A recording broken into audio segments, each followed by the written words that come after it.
ng lakas. Ang pagman at sanggil kaitit, barukong na Diyos alwanan mata. Diyos alwanan naka, kanta na yun na inadaw. Ito alwanan naka, Diyos alwanan mata. Sudah kaya niya po.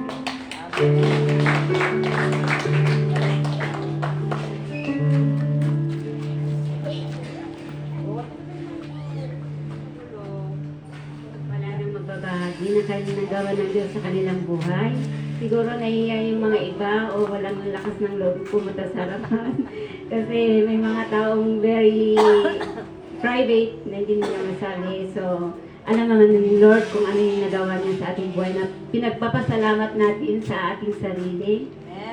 Maybe next time na i-reserve natin para maibahagi rin natin. Ngayon, ibigay natin sa NCO. Lord. Yaman tayo kada gijay nga testimonies, kalkaran yung testimony ni Auntie. Di ko na nga ti Diyos, alwadan na ka. Makita tayo kada gijay testimonies yukot. Niya po Diyos, inalalwadan na tayo. Amen. Yaman tayo, tiday nga daw ta. Uray, nasulsulpong tayo niya no maminsan. Tustusong ako na ni Pastora. Ti ayat ti Diyos, hanya sardan. Uray abi, aldaw, ay aywanan na tayo.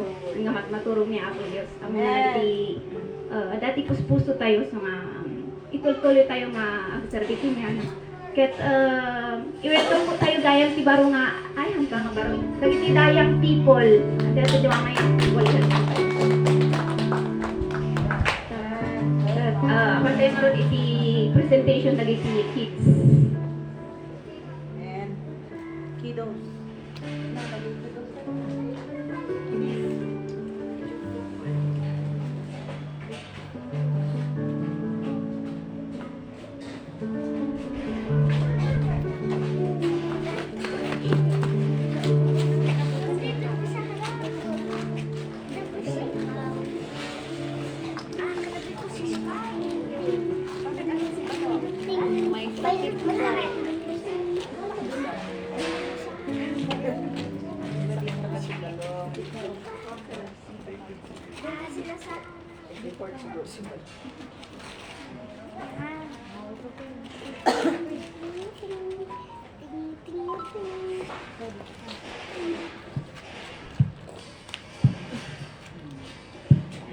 Ay, hindi talaga tumabik eh.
Yeah.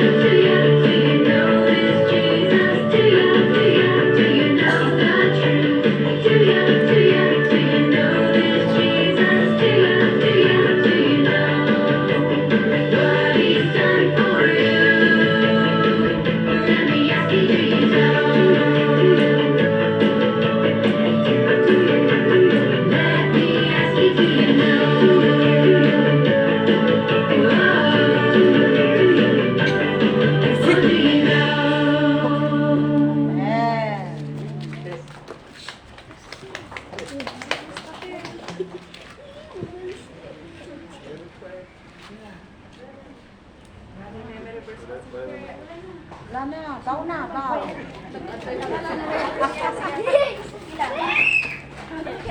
Kung wala kang instruction, wala. Sila alis, mga good students. Nakalkapasan na. Ay, Sister Emma na nakakapisan. Sa Pirano family. Ato kasi.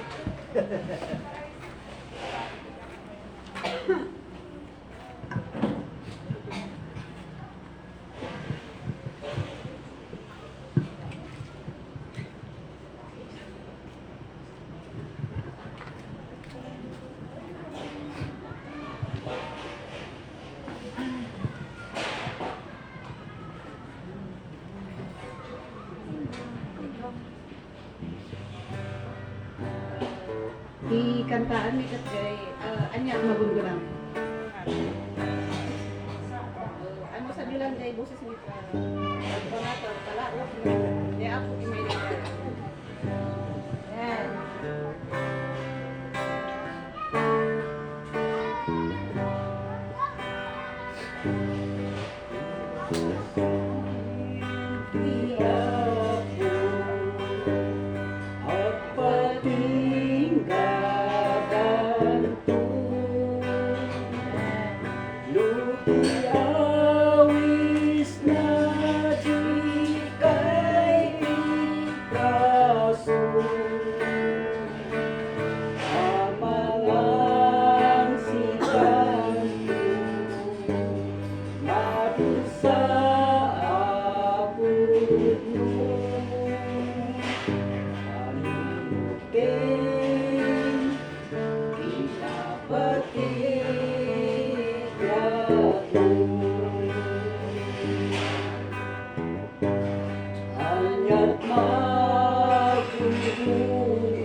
Sabay mabukaw ka,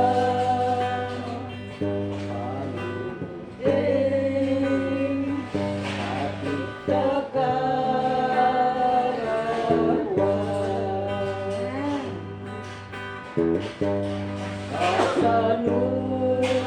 Kasanunusin ka, iiyak sa as nanayon pa napadusa, malagip ito, ibig mo dito'y dagat, imanyapay, anumala daw pa. Kanya't mabundunan, mapukaw karawan,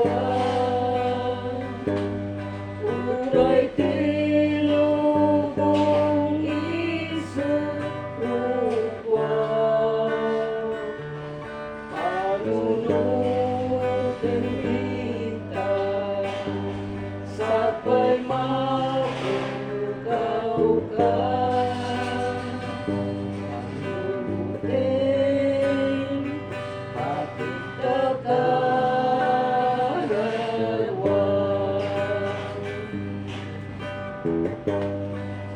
Masarap kumita, yang tiga ay asinan,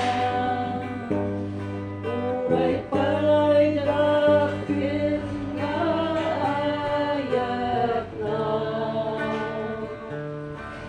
Jesus mapangga, insalakan ka, panunutin, sabay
Nawa ang ikaw, itiyak sa kanan. Amangan, yan maladaw ka. Anya't magunguna, mapukaw karadwan. Uray tiluhong isukupwan. Kalulog ka, sabay mapukaw ka.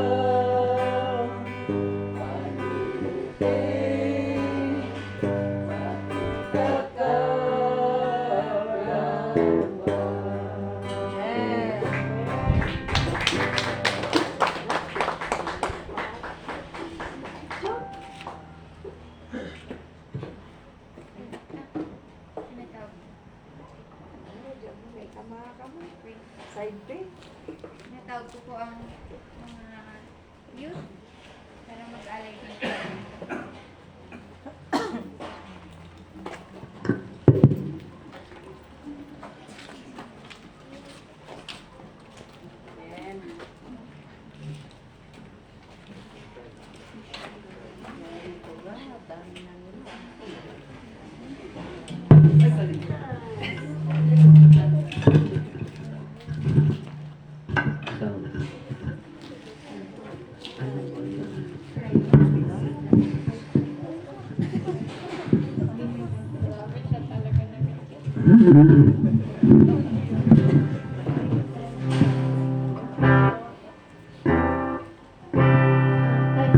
Title po ng kakantahin namin ay Try.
Swami nga nasantuan, Diyos nga bubuhay, Swami nga kinaimbag, kapo agyaman kami kami sa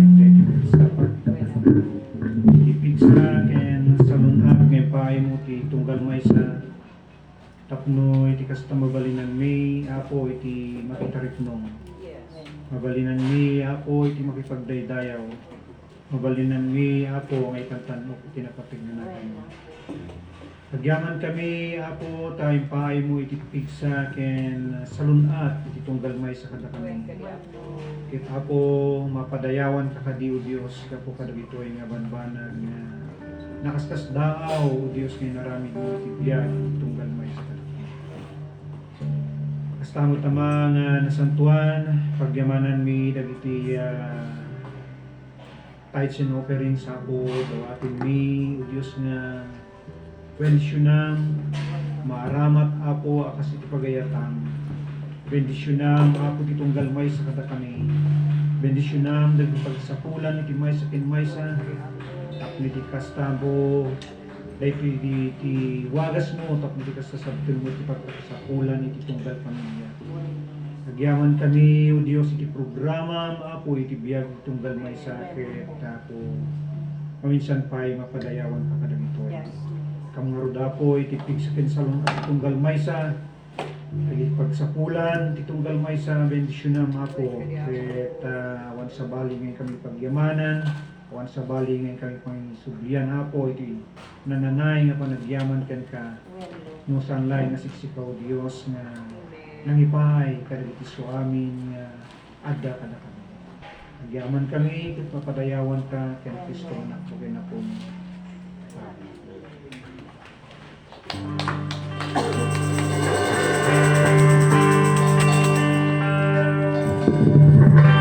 Amen. Hallelujah. Amen. Amen. Hallelujah.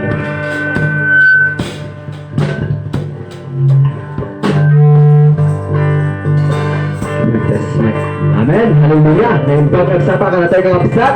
Kagsiyag po na word nga tayo tayo daw na po Diyos babae ito ng kanta. Kata duwatak na word nga. Isa rin tayo sa process tayo. Ima tayo. Saka tayo. Bagi tayo. Kasayaw niya po Diyos. At tayo kakantaan dito na paruan. My River Leaves.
Married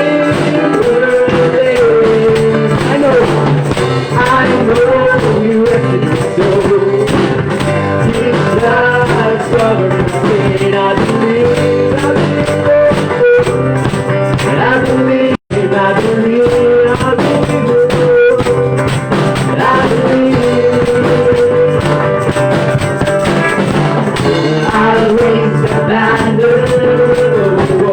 Smile, Lord, has come with the praise. My Redeemer, my Redeemer, my Redeemer, my Redeemer,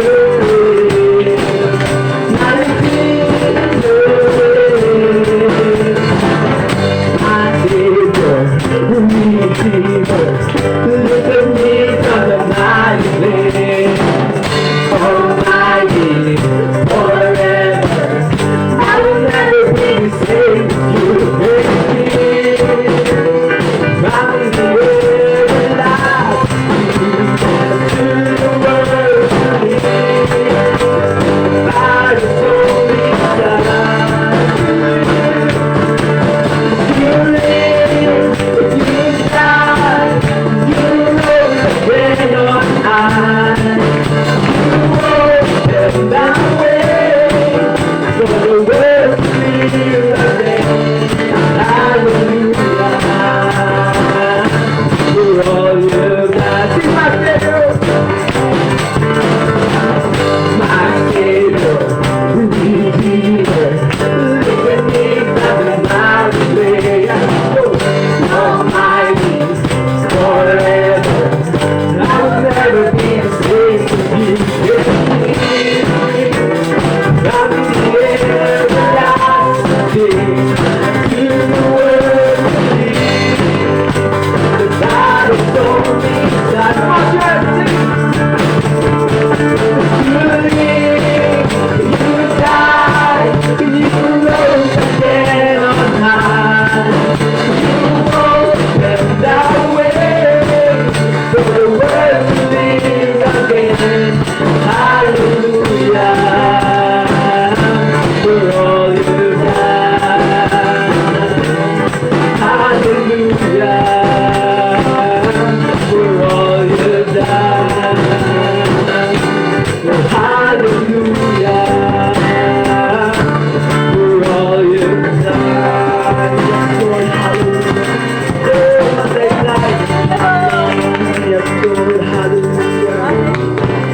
You are our Redeemer, O God, hallelujah. You are our Savior, O God, hallelujah. When Lord, maday tayo, may tantan ko kawan. Let Lord purify our hearts, Lord, hallelujah. As we holy to your name, as we sing praises to your name, as we worship your name, O God, hallelujah.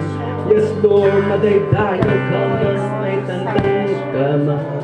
Oh, maday tayo, kawan. Yes, Lord, hallelujah, hallelujah, hallelujah. When Lord, Ama, tutuloy mo tinakihanda niyamin, ako Diyos. Yes, Lord, hallelujah. Oh, madaydayaw kami, pagtantampok kami. When Lord, hallelujah. Come on, church. Kasi tutuloy tayo dayaw niya ako Diyos. Tayo kantahan ko, magpapuwan. Purify our hearts, hallelujah.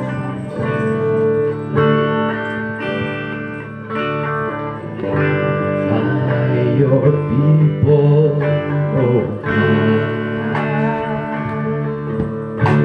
cleanse us with your fire, oh Lord.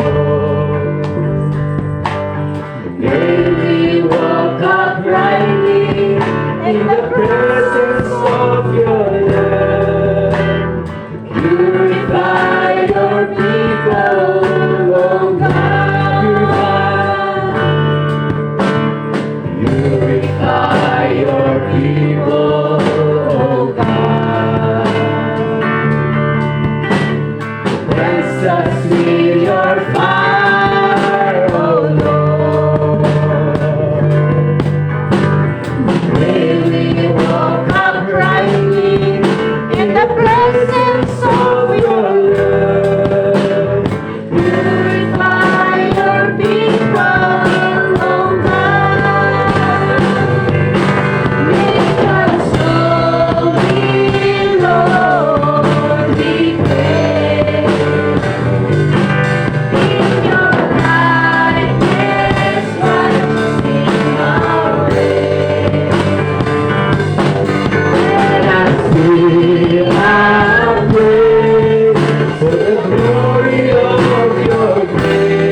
Yes, Lord, hallelujah. Oh, kaya't pinagyaman kita mo, oh, we glorify you, we magnify you, we exalt you on high, hallelujah. Patay tayo ka man. Yes, Lord, hallelujah. Oh, nagtangtanong ka man. Yes, Lord. Patay tayo kawaman. Nagtangtanong ka kawaman. When Lord, Ama, hallelujah. Dahil manito sa wanam ako Diyos, aglubab sa wanam, pakumbaba sa wanam o Ama, hallelujah. When Lord, kaya mitagyaman, kinimbag mo ako Diyos, ti ayat mo, ti grasyam, ti bendisyon mo ako Diyos, hallelujah. Ipapain mo kanya mi ako Diyos. Kaya when Lord, hallelujah, kasultuloy mo ti servisyo mi kan ka ako Diyos, hallelujah. Katalusam, ti puso kin panunod mi, kas nagiti adal nga maus nga maadal mi ako Diyos, kat may mula, kat nagiti puso kin panunod mi ako Diyos. Kat mausar mi digit atin ang daw biyag mi, o Ama, hallelujah. Kat when Lord, tuloy mo ti makiada kanya mi ako Diyos. Send your Holy Spirit to us, ako Diyos, hallelujah. Come and fan the flame of your Spirit upon us, ako Diyos, hallelujah. Kitwen Lord, hallelujah, hallelujah. Nagyaman kami launay, kinimbag mo ako Diyos. Kitwen Lord, amukit pag-check na Lord ako Diyos, as magpas na tinabit nga servisyo mi, kitamok nga po lang kami tibigdisyon nga pagpukin kawa, mga hallelujah. Kitwen Lord, hallelujah. Yaman kami, agyaman kami, kasi dawat mi, kararag mi, kaya tinapagod natin sa sinapunin. Amen, hallelujah. Thank you, Jesus, thank you, Lord. So, great Lord, till ayat ang tangansi.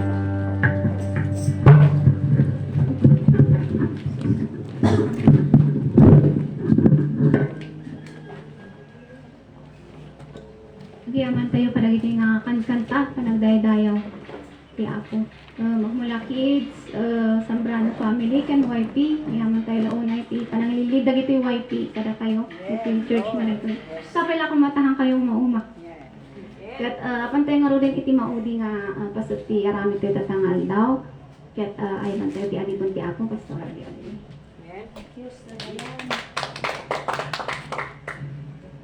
Yes, hallelujah. Nagmayat bagay nga kanta worship sing. You are the love of my life. Jesus, you are the love of my life. You cling to that cross and I will follow you.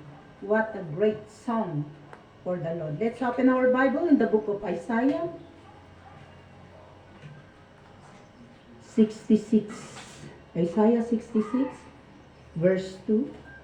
And then Micah chapter 6 verse 8. Isaiah 66 verse 2. Has not my hand made all these things? And so they came into being, declares the Lord. This is the one I esteem, he who is humble and contrite in spirit, and trembles at my word. Micah 6 verse 8. He has showed you, O man, what is good, and what does the Lord requires of you. To act justly, and to love mercy, and to walk humbly with your God. To act justly, and to love mercy, and to walk humbly with your God. Hallelujah, Lord. We praise you. We glorify your name. We extol your name, Father. Oh, we declare your greatness, Father, into our life, Father God. Thank you for your guidance and your protection.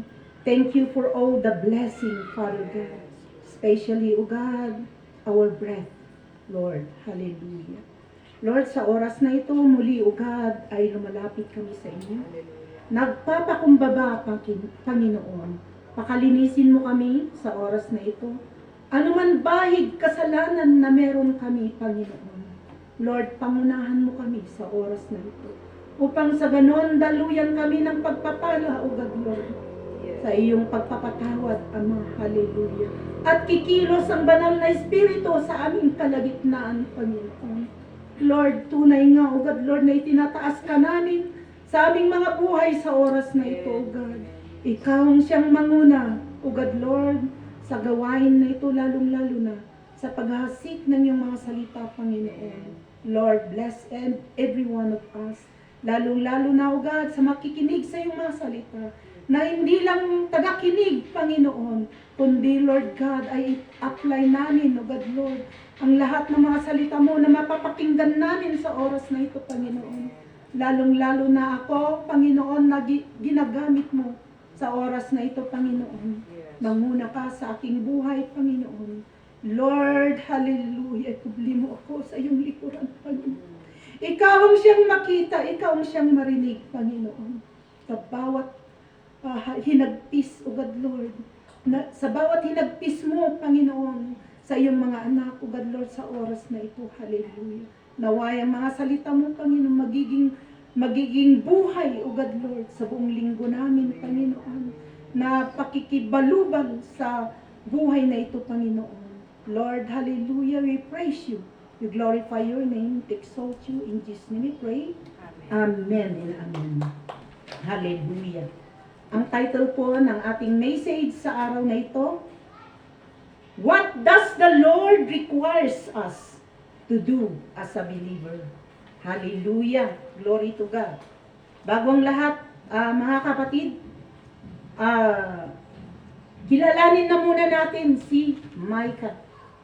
Si Micah po was an 8th century BC prophet in the southern kingdom of Judah, known as the Morashtite, from the village of Moreshit or Gath.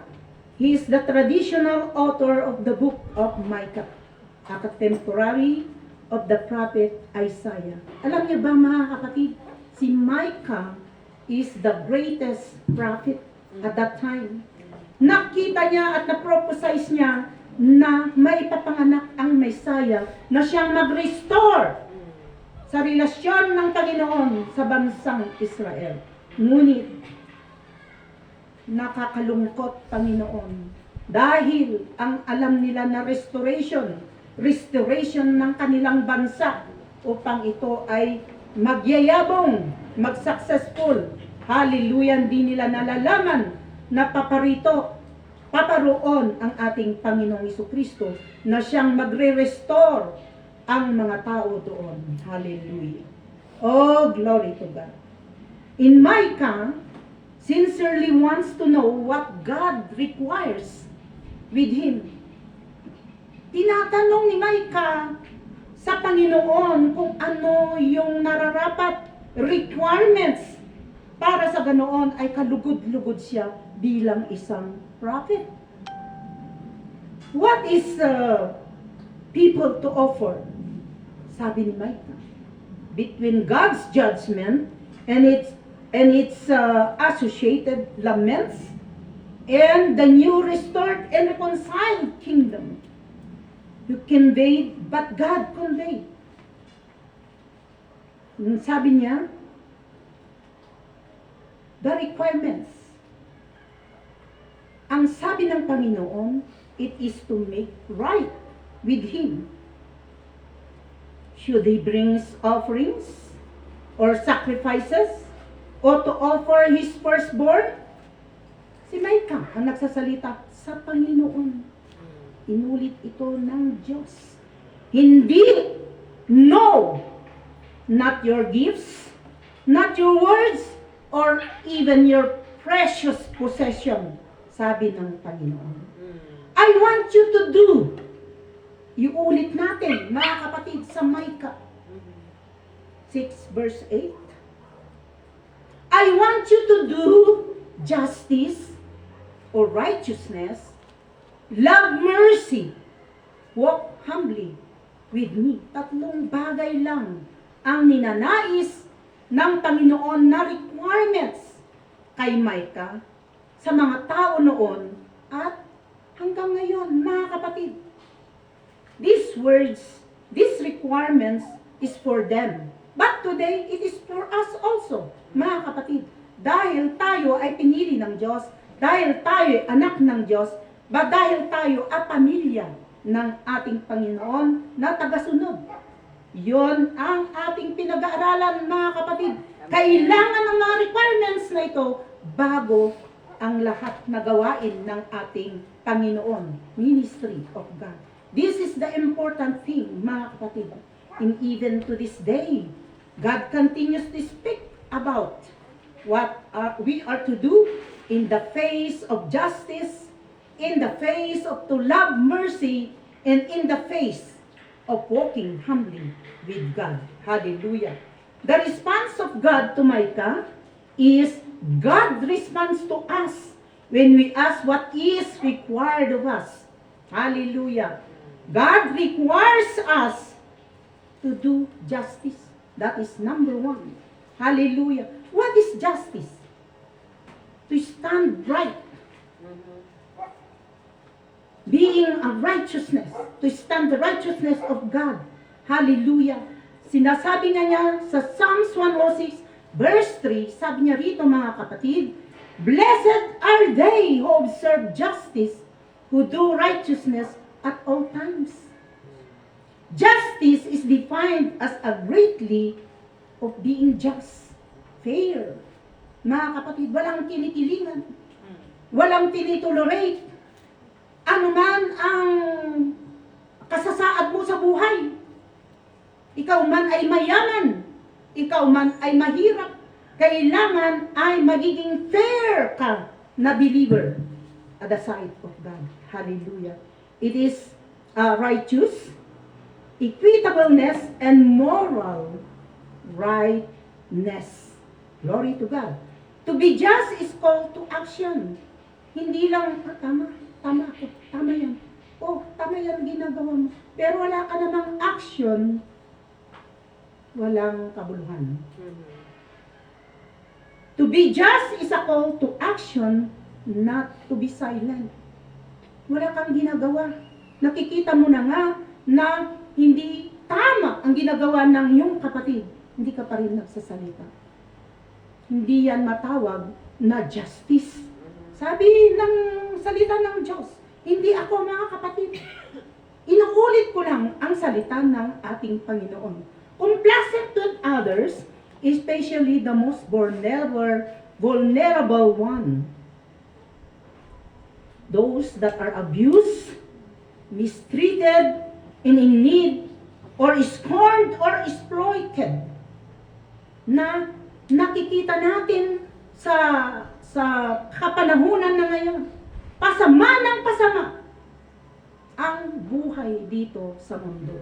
Nagawa ng mga tao, yung mga tinitingala natin, yun pa ang gumagawa na maging sana example at magiging masagana sana ang buhay natin, mga kapatid. Lalong-lalo na pag may takot sa Diyos. Hallelujah! The psalmist declares the blessedness of those who keep justice. Consistently do what is right. This refers to living in accordance with God's righteousness. Standards in upholding fairness and treating others with equity. Equity. It encompasses both our relationship with others and our alignment with God. Ang pinaka-importante dito, mga kapatid, if we are aligned on God's moral principles, and this is a challenge for us, mga kapatid, na grabe ang nangyayari ngayon, mga kapatid, sa kagagawan din ng mga tao, dahil sila ay malang takot sa Diyos. Kahit minsan, sila ay nagsisilbi, naglilingkod sa Panginoon, pero dahil sa mga temptation, sila ay nakakalimot. Dahil sa silaw ng mga pilak at kapangyarihan at tanyag, sila ay nakakalimot, mga kapatid. Kaya nangunguna sa kanila ang kasalanan na supposed to be the justice na siyang tatayo para sa righteousness. Hallelujah. In Psalms 106, the Israelites turned away from God's command and suffered. Meron silang mga disobedience noon, mga kapatid. The lack of justice. Karumal-dumal na mga kasalanan na ginagawa nila noon, mga kapatid, which ultimately brought trouble with them and sowing suffering from their lives because of their stubbornness. Glory to God. They are not standing on the righteousness of God. Sabi nga ng ating Panginoon, blessed are those who observe justice. Pagpapalain sila ng ating Panginoon, yung mga tumatayo sa katwiran, katarungan ng ating Diyos. This refers to the people of God who uphold fairness, integrity, and God's rules in their active toward others. Napaka-importante ang integrity na ito, mga kapatid. Kapag nabahiran ito ng injustice, kasalanan, lahat ay masisira na kahit gaano ka pa katanyag, kahit gaano pa ka pa na nag-aral o mayaman. Pero kung nawala ang integrity sa buhay ng isang tao, wala. Talagang bababa ang integrity ng taong ito. Tingnan ninyo, mga kapatid.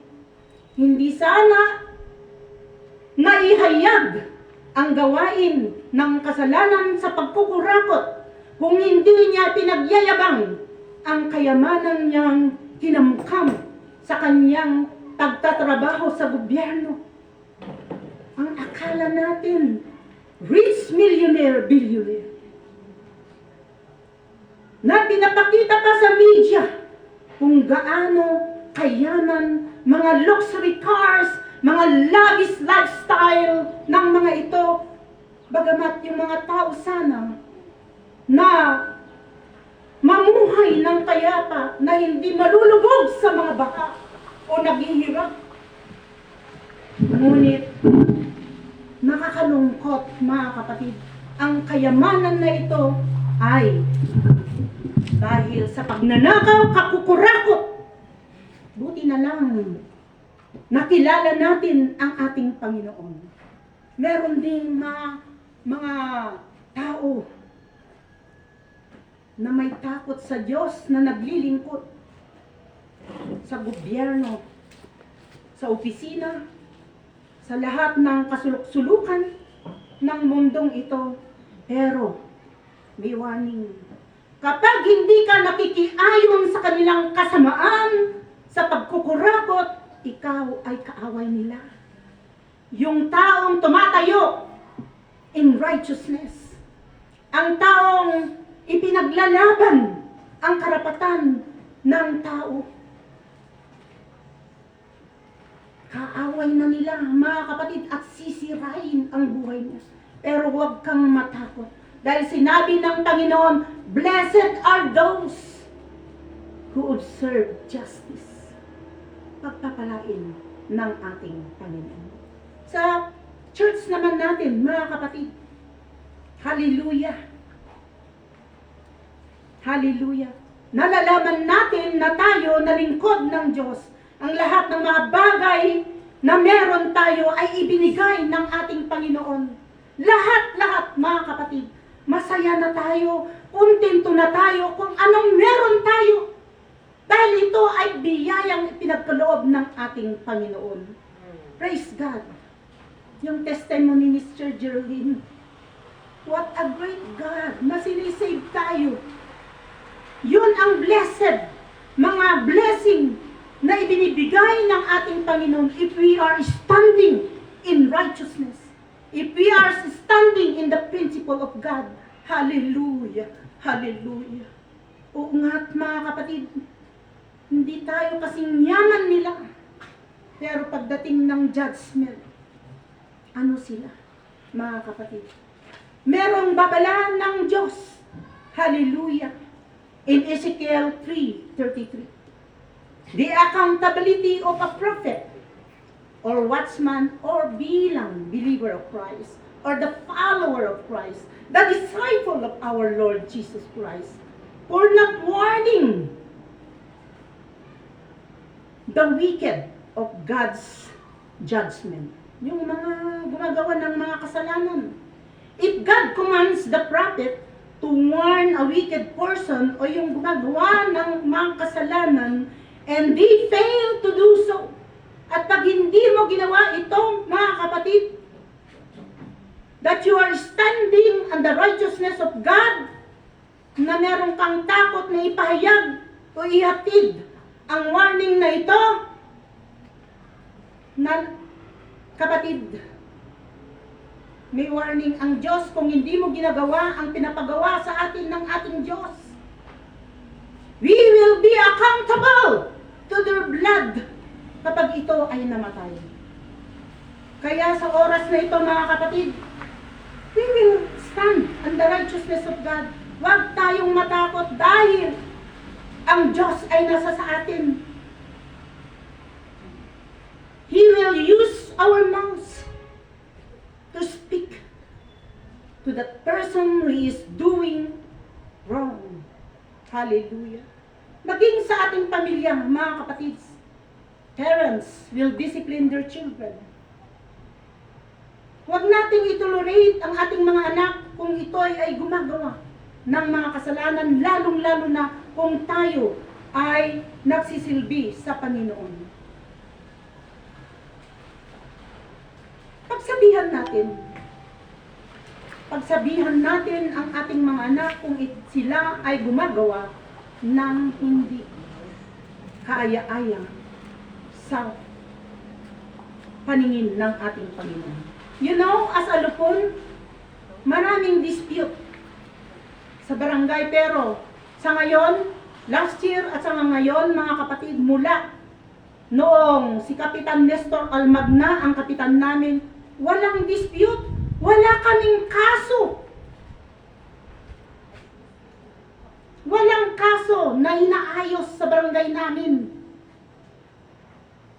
Ang ibig sabihin, there is peace, kapayapaan sa aming barangay.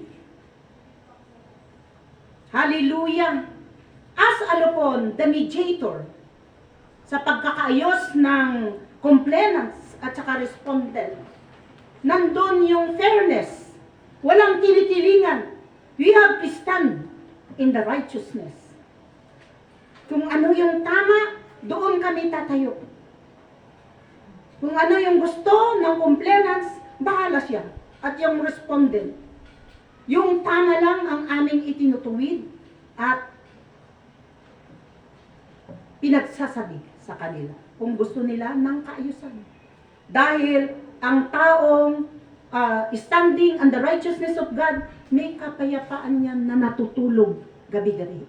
May kapayapaan yan na kumakain sa pagkainan 3 times a day. Kung kaya't mga kapatid, glory to God, at pinapayuhan tayo ng ating Panginoon sa araw na ito. That is the number 1 requirements that we are going to do to pursue justice. Letter B, to show love, mercy. Sabi niya, the Greek word that corresponds to the Hebrew concept is he said, or ilios, or agape. Meron pang chara, hosoios, hosoiwis.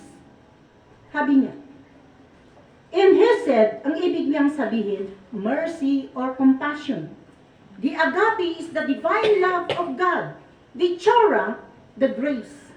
And hosoios, holiness of God.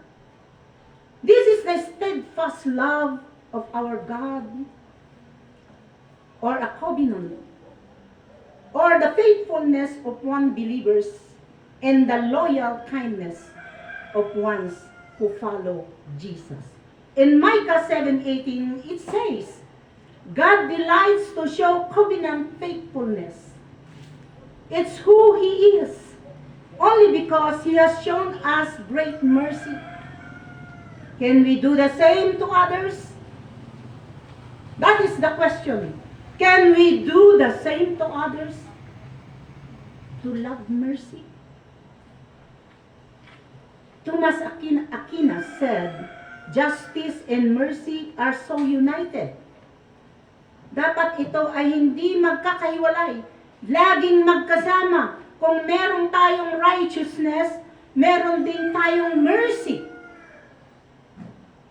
Sabi niya dito, that the one ought to be mingled with the other. Justice without mercy is cruelty. O nga naman, mga kapatid. Kahit na meron kang mercy, pero wala namang justice, is a profusion, sabi niya. We should practice mercy justly. When we see need, or pain, or the law, or the discrimination, or bias, or the wrongdoing, we should respond with mercy as God shown us mercy. In Micah 7:18, this is a rhetorical question. It is not a narrative story, but it is rhetorical question emphasizing God's uniqueness, mercy and forgiveness, which could be illustrated by the parental love. Just as loving parents might discipline a child out of love, sabi niya. Dahil minamahal natin ang ating mga anak, dinidisiplina natin sila dahil sa ating pag-ibig na sila ay hindi mapapariwara. Ngunit minsan, mga kapatid, nami-misunderstood ng mga bata ang pagdidisiplina natin. Kaya sila ay nagre-rebelde. Pero sabi niya dito, mga kapatid, discipline a child out of love and then quickly forgive them. Kung sila ay nakagawa ng mabigat na kasalanan, you discipline them. Pero kailangan napatawarin mo sila. Hamo isuda nga karurod. Hamo isuda nga irurumon mo na i-curse. God anger is temporary because He delights in showing mercy. Tignan natin yung mga sabits, mga kapatid. Sa sea. Nakikita natin yung mga bubbles every time na yung waves ay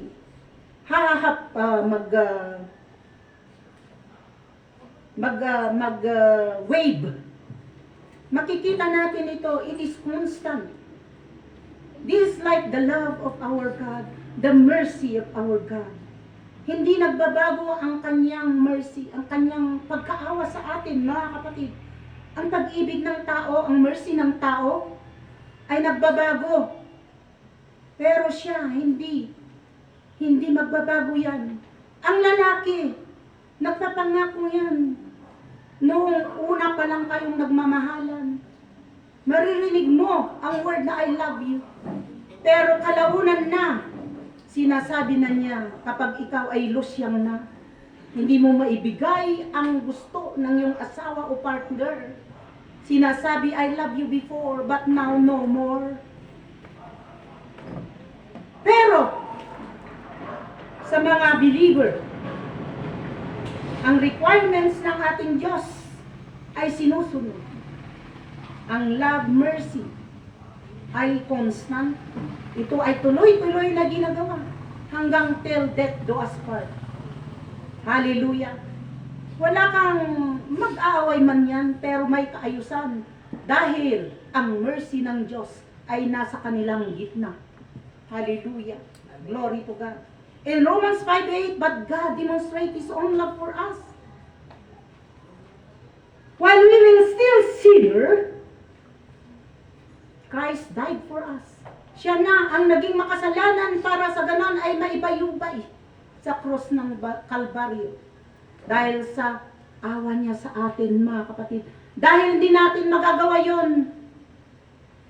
Noong nasa Old Testament, di nila nagawa yon. Di nila nasunod ang batas na yon, mga kapatid. Ang mag-alay ng pure, walang banis. Pure, walang defect na animal para sa kanilang mga kasalanan, pero pantakip lang to. Ginagawa nila ito year after year, year after year. Bakit kaya? Kung hindi pumunta o yung pag-ibig ng Diyos sa atin, ay hindi niya sinugo ang bugtong na anak. Siguro, sa panambahan na ito ay punong-puno ng animales at babaho tayo. Ngunit nakita ito ng Diyos dahil sa kanyang awa sa mga tao na kanyang nilikha. Once and for all, tinapos sa krus ng Kalbaryo, mga kapatid. Dahil sa dakilang grasya ng Diyos, ang awa niya sa kanyang mga nilikha. Ayaw niya na tayo ay maluklok sa kandungan ng demonyo. Hallelujah. God's willingness to forgive the sin of all people. He does not retain His anger. Lalapit lang tayo at humingi ng kapatawaran sa ating Panginoon with sincere asking forgiveness for our sins. God will forgive us. Hallelujah, dahil sa kanyang dugo. Ang tao ay madaling magsabi na nagpapatawad, pero mayroong mga kondisyones. Lalong-lalo na yung magkaibigan na marami ka nang ibinigay sa iyong kaibigan o sa iyong mga jowa. Pero pag nag-awayan, may kondisyones. Oo, napapatawad kita, sasabihin ganon. Pero hindi na kita kakausapin.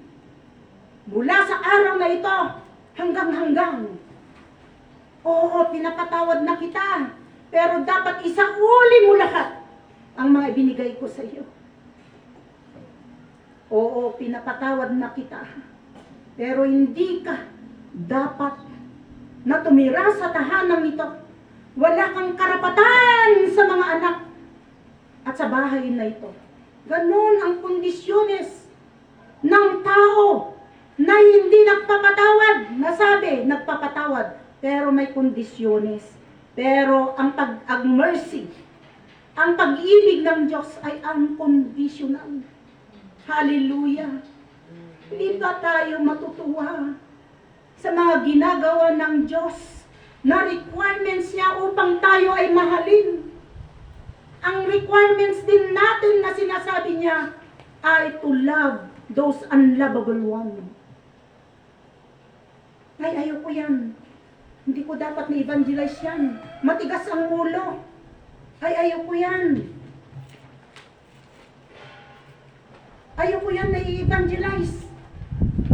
Hindi ko masikmura dahil sa kanyang pag-uugali. No. Walang kinikilingan ang Diyos sa atin, mga kapatid.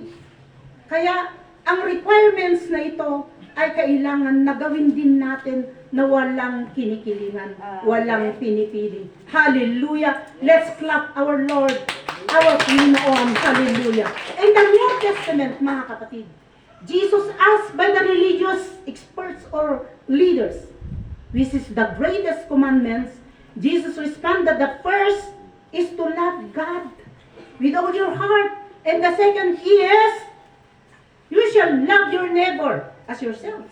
Sabi niya, mga kapatid, these commandments, directly quotation from the Old Testament in Leviticus 19:18. Sinorten lang, mga kapatid. Hallelujah! Dahil yung 10 commandments noon, napakadami. Thou shalt not steal. Thou shalt not covet your neighbor's wife. Pero isa lang, mga kapatid, ang praise na 10 commandments na ito, love the Lord your God with all your heart. The second one is to love your neighbor as yourself. Nauna yung neighbor, hindi yourself, love yourself first before your neighbor. Hindi niya sinabi na ganon, mga kapatid. Love your neighbor first as yourself. Kaya mga kapatid, kapag nagkasala, yung neighbor mo dahil lang sa mga kanal at kung ano-ano pa dyan, mga pusa na dumadayo sa bubungan na hindi mo naman pusa, mga aso na kumakagat, hindi kita patatawarin. Sabi niya, love your neighbor. We will talk to our neighbor in a nice way. We will talk to our neighbor with love. Kung kaya't yung tao, sa testimony ko, mga kapatid, kasama namin ito. Naging kaibigan. Pero nakita namin, mga kapatid, binabackstab kami, ginagawan kami ng mga issue, gusto niya pag-aawa-awayin kami. Hindi ko siya kinausap ng 2 taon. Kapag nakikita ko, lisyak nga eh. Lisyak. Kasawan nakita, kala-robot. Pero sabi ng Diyos, love your neighbor, Bioli, as yourself. Kaya merong isang araw na tinakda ng Diyos, niyakap ko siya. Yun na ang sign na pagpapatawad. Yun na ang sign na you love that neighbor. Gawin ba natin yon, mga kapatid? Kung meron pa tayong kaaway o kagalit sa araw na ito, yung nanay mo, galit na galit ka ba sa nanay mo dahil pinagsasabihan ka? That is wrong. Yan ay hindi kaaya-aya sa harapan ng ating Panginoon. Mga bata, makinig kayo sa mga magulang pag kayo'y dinidisiplinahan dahil mahal na mahal niya kayo. Kapag kayo'y naging magulang na rin, nalalaman na ninyo kung ano yung ginagawa ng nanay mo at naging natuwid ka na nilalang sa mundong ito. Hallelujah. Glory to God. Hallelujah. Glory to God. Apostle Paul stated that loving your neighbor fulfills the entire law. Minsanan lang na ginawa. Inapulis. Hindi. Itinuwid. Hindi nabulis. Itinuwid ng ating Panginoong Jesucristo. Hindi pumunta dito ang ating Panginoong Jesucristo upang iabulis ang mga law na ito, pero sinorti niya, inayos niya na mas maganda pa. Hallelujah! Glory to God! Kung kaya't mga kapatid, ang requirements na ito ay para sa atin. Ang pag-ibig na ito ay daluyan sana tayo ng pagpapatawad at awa sa ating mga kapitbahay at mahal sa buhay. Hallelujah. Kaya ikaw, anak, huwag ka nang magtampo sa nanay at tatay mo. Mahalin mo sila dahil pinapakita nila ang pagmamahal nila sa iyo. Glory to God. The last but not the least, to walk humbly with God. Ay humble ako. Wala tayong narinig na gano'n, mga kapatid. Ay humble ako, mga kapatid. Humble ako. Wala. In Philippians 2:3, sabi niya dito, do nothing out of selfish ambition or conceit, kayabangan, but in humility, count others as more significant than yourselves. Let each of you look out not only for his own interests, but also for the interests of others. Sila na muna bago ikaw, itong sinasabi ng Diyos. Bago, sa pagkainan, bago ka kakain, pakainin mo muna sila. Mga anak mo, mga asawa mo, bago ikaw. Pero kung sila ay nagsiselfon, kumain ka na, huwag pabayaan mo na sila. Hallelujah. Patawa lang yon, mga kapatid. Huwag kayong gumawa ng anuman dahil sa paghahangad ninyong maging tanyag. Gusto mong maging tanyag. Kaya pinapakita mo ang iyong kayabangan. Sa halip, bilang tanda ng pagpapakumbaba, sabi niya dito, ituring ninyong higit ang iba kaysa sa iyong sarili. Pagmalasakitan ninyo ang kapakanan ng iba at hindi lamang ang inyong sarili. Salita ng Diyos ito. We live in a generation but this attitude should not exist in the church. Wala dito sa Jesus Loves You. Ewan ko sa mga napakaraming member ng church na yun, mga kapatid. Do nothing out of selfish ambition. James Dobson has said, the philosophy of me first, or I, napakalaking I first, or me first, I, has the power to blow our world to pieces, whether applied to marriage, business, or politics, and our church. Get rid of your selfish ambition, sabi ng Panginoon. It's not all about you. There is no place for selfishness in a church, home, and other relationship. We need to reject selfish ambition. Dahil kung mananatili ito, mga kapatid, yung makasarili na nga, mayabang pa. Ano ang kahinatnan kung ang mga ugali natin ito na nagpapayabangan, nagpapahanginan, nagpapataasan, wala na. War na ang mangyayari sa atin, mga kapatid. Kaya, sinasabi ng ating Panginoon, pwede ba na magiging peacemaker tayo? Hindi tayo yung magpapaaway. Hindi tayo yung nagpapayabangan. Have you ever seen around someone who is always right? Meron akong kakilala.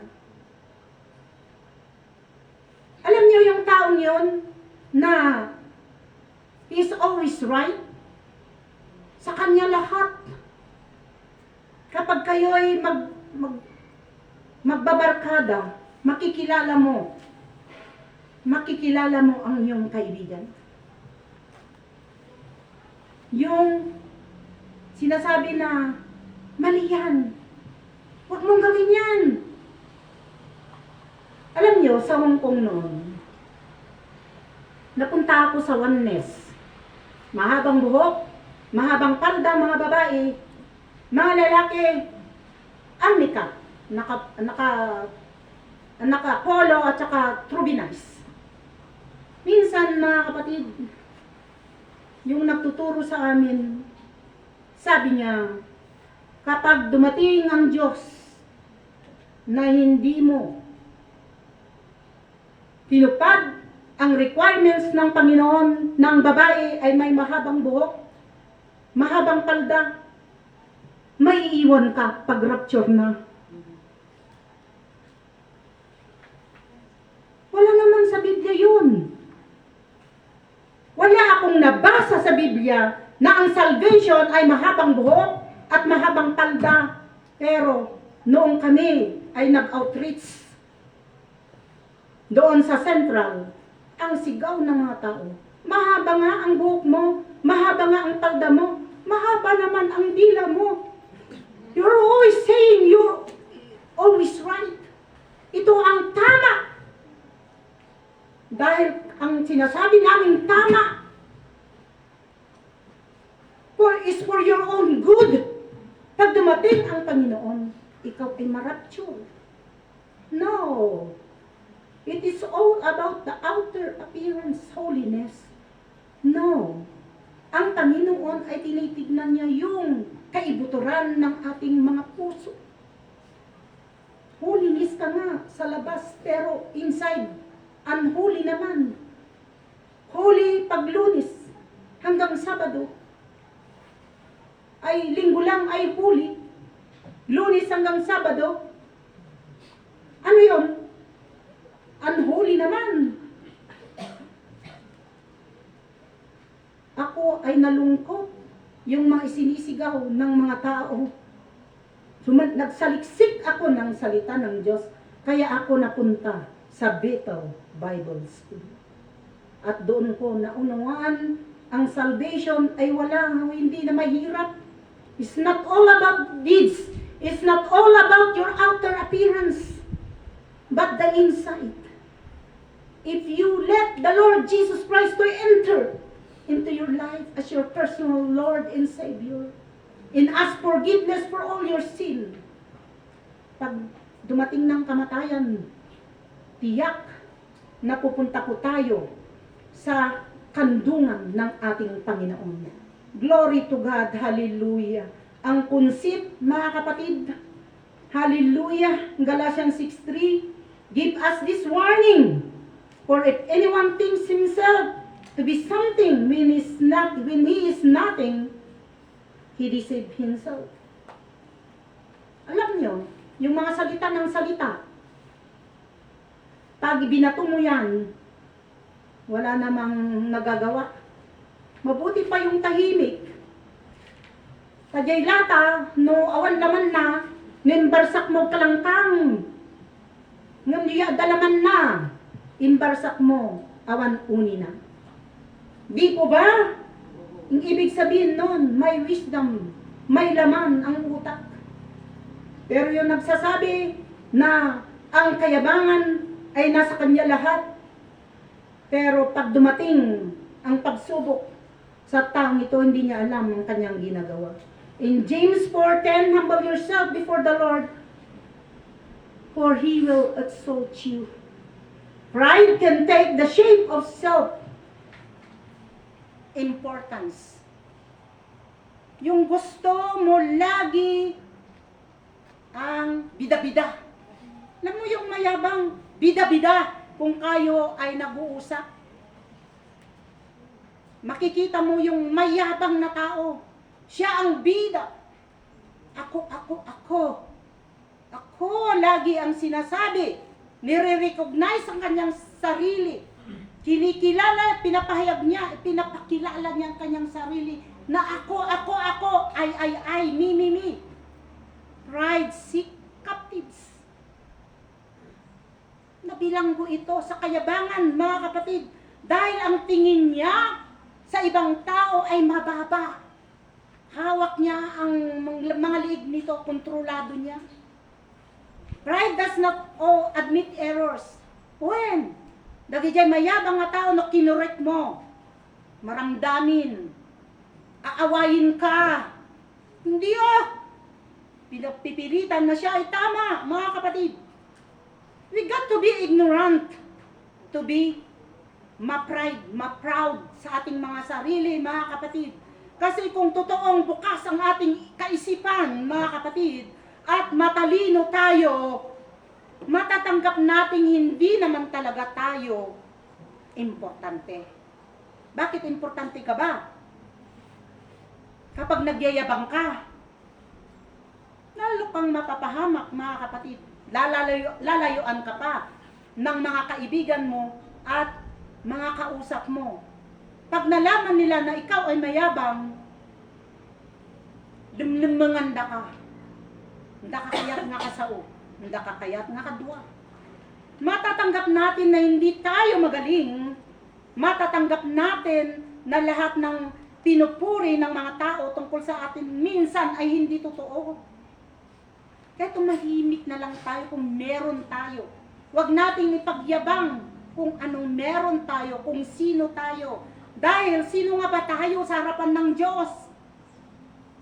Sino mga ba tayo kung tayo nagyayabang? Kahit sa tao, sino ba tayo kung tayo'y nagyayabang? Kung ipinagyayabang mo ang katagumpayan mo sa mundong ito, na yumaman ka, sumikat ka, dahil sa iyong katalinuhan, yung wisdom mo, wala yan, mga kapatid. Ang mga tao minsan nagtatagumpay sa buhay dahil sa kanilang pagsisikap. Sila'y yumayaman dahil dinideclare nila na ang Diyos ang nagbigay ng lahat ng meron sila. At natatanaw nila yung channel of blessing kung bakit sila ay nagtagumpay sa buhay. Hindi rin natin makakalimutan yon, mga kapatid. Yung mga channel of blessing na tumulong sa atin. Hallelujah. At dito rin lang natin makikita sa church o yung mga best friend mo, kumpare mo, kumari mo na may pag-ibig, na may justice at may humbleness sa kanilang mga buhay. Sinishare nila yung meron sa kanila upang tayo ay aasinso din sa ating mga buhay. Talino ba nagbigay katagumpayan sa tao? Hindi. Minsan, meron din, mga kapatid. Dahil ang talinong ito ay binibigay ng Diyos. Tignan natin si Solomon, full of wisdom, full of knowledge. Hallelujah. Yun ang gusto ng Diyos, pero gamitin natin ang talinong ito sa wastong pag-aayos ng ating buhay. Unang-una titignan natin ay ang ating Panginoong Hesukristo. Isaiah 66:2, pero sila ay nagtagumpay, sabi niya rito, kasi nakakalugod sila sa paningin ng ating Panginoon dahil sa kanilang kababaang loob. Sila ay nagpapasakop sa ating Panginoon. Kaya saliksikin natin ang ating mga puso sa araw na ito, mga kapatid. Huwag nating hayaan na tayo ay mabilanggo sa mga ayaw ng ating Panginoon sa ating mga buhay. Glory to God. At Romans 10:12, be kindly affectionate to one another with brotherly love and honor, giving preference to one another.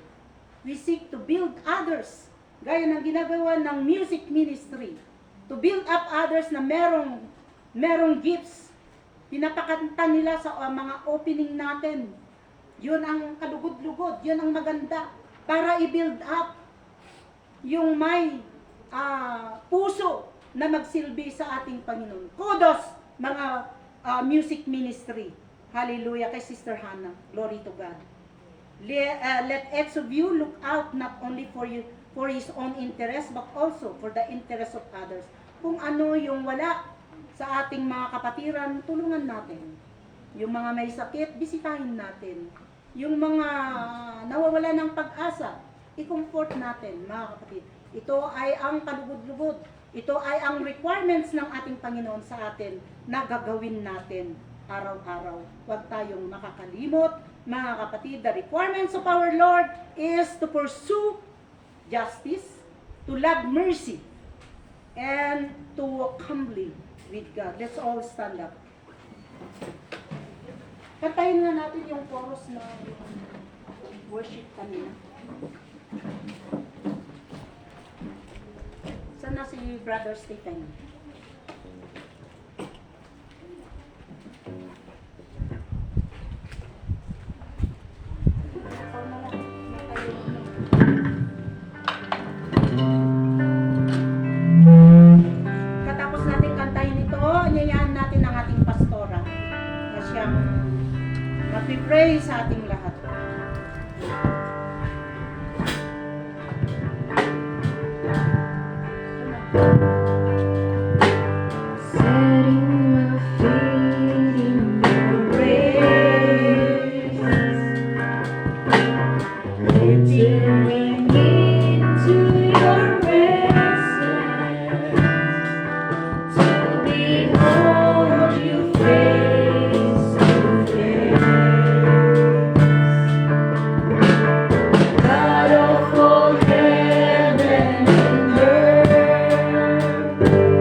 Yes, Amin nga napilito ka nga sa akong Diyos nga iso nga kinakauni.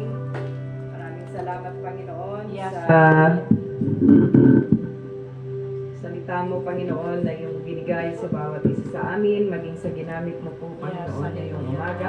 Salamat Lord sa wisdom at pakikipisan ng banal na Espiritu mo sa kanyang pagkatao para ibigay ang mensahe mo sa bawat isa sa amin Panginoon. Salamat din Lord God sa mga pagpapaalala mo sa amin sa araw na ito, O Diyos. At tunay nga na na-acknowledge namin, O God, ang aming mga kakulangan na iyong pinunuan sa pamamagitan ng aming pakikinig sa iyong mga salita, Panginoon. Sa umaga nga pong ito, O Diyos, patuloy mo pong ipaunawa ang mga salita mo, O Diyos, upang hindi namin makalimutan at hindi nakawin ng kaaway sa aming mga puso. And Lord God, salamat O God sa pag-ibig at pagmamahal mo sa bawat isa sa amin bilang katugunan O God na kami O God ay tunay nga na sumasampalataya at umaasa sa iyong kadakilaan sa bawat isa sa amin. Maraming salamat Ama sa umagang ito. I-bless mo rin ang mga kapatiran na wala. At dalangin po namin na next Sunday ay patuloy po silang pumarito upang makasama po namin sila sa aming pagsamba sa iyo, Ama. Thank you, Father God, and we give you all the praise. I-bless mo rin ang aming patuloy na pananalangin ngayong umaga dahil ngayon po ay last Sunday of the month, first Sunday of the month, ang aming pong assembly prayer meeting. We pray, O God, na kasihan mo po ang susunod namin gagawin. Lord, thank you. We give you all the praise. Yes, Lord. Amen. Hallelujah. Ngayon po ay first Sunday of the month ang ating pananalangin, ano? Meron mo bang may prayer request sa inyo? Huwag muna kayong malis mga young people. No? Meron mo bang may prayer request sa inyo ngayong umaga? Prayer request. Pag-pray natin si Mother kasi Thank you for susuko na watching, naman si OPD mga niya. kapatid. Hirapang huminga. So, Sa pray linggo natin ulit para na si Lord ay nawa patuloy ay na pinagpipray palakasin. namin na makasama Sino kayo pa ang may ayun sa naman, wala pamamagitan kayong mga ng problema sa buhay, wala kayong gustong panonood sabihin. sa live namin, mga Sama-sama kapatid. tayong mananalangin sa loob ng 5 minutes ngayong umaga. Meron kayong prayer request, i-message nyo lang mga kapatid. Hallelujah. Glory to God. Bye-bye. Lord,